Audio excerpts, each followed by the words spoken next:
人气歌手萧秉治、蔡明佑等10多组超强卡司接连开唱，炒热安平宠物运动公园的气氛。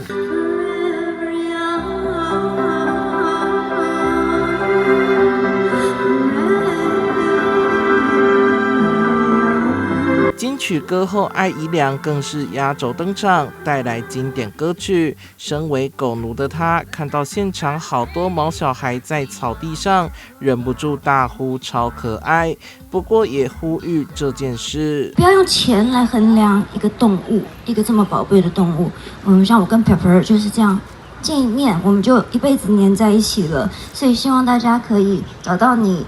灵魂的伴侣，我们可以用领养来代替购买。日本知名的眼镜品牌长期关注动物平权议题，特别结合音乐表演和野餐市集，举办专属于毛小孩的户外飨宴，还有一系列的人宠互动课程，包括如何训练、按摩体验等等，吸引不少饲主带着自家的狗狗前来玩耍。台南市长黄伟哲也牵着爱犬黑妞惊喜现身，跟毛孩一起相处，不管是喵星人、汪星人，我们都希望说它是我们最好的陪伴。那也希望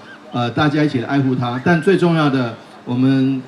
能够领养它。以领养代替购买。动物平权这件事情，其实在国外、在台湾都是很重要的事情。我们希望说，在台湾可以推动这样动物平权的理念，就是借由说音乐会，然后市集，所以宠物可以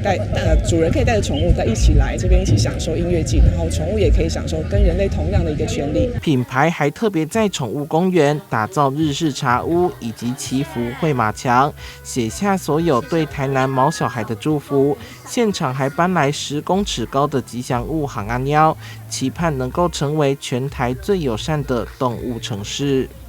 记者说台的报道。